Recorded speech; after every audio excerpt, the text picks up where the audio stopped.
তোমরা যারা জাতীয় বিশ্ববিদ্যালয় অনার্স ভর্তি পরীক্ষা 2026-এ অংশগ্রহণ করবে, তোমাদের কত নাম্বার পেলে কোন কলেজে চান্স হবে। দেখো শিক্ষার্থীরা, তোমাদের অনার্স ভর্তি পরীক্ষা 2026-এ জাতীয় বিশ্ববিদ্যালয়ে তাদের অনার্স ভর্তি পরীক্ষা কিন্তু 5 নাম্বার রেখেছে 35 নাম্বার।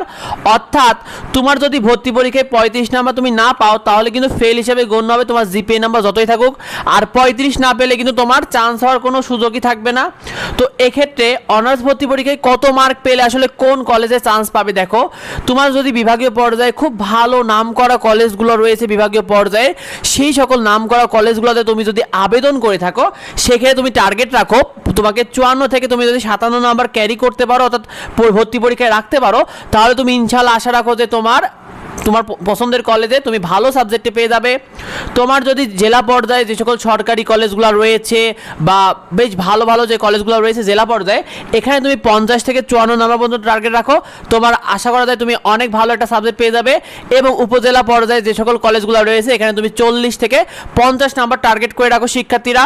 তো এই নাম্বারগুলো ক্যারি করার চেষ্টা করো। আর 35 অনেক কলেজে কিন্তু 35ও চান্স হবে, সেক্ষেত্রে টেনশনে কিছু নেই। তবে তোমরা এই নাম্বারগুলোকে টার্গেট রাখো যারা যে পর্যায়গুলোতে আসলে আবেদন করেছো।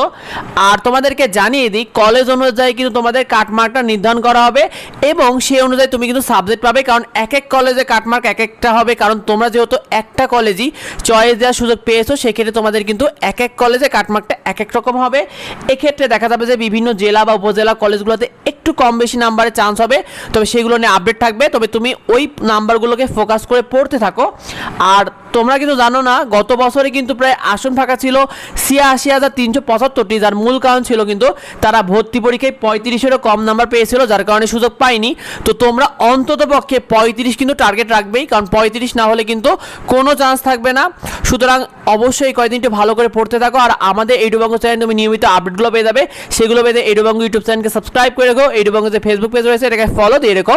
দেখা হয় পরবর্তী ভিডিওতে, পরবর্তী আপডেটে। ধন্যবাদ সবাইকে।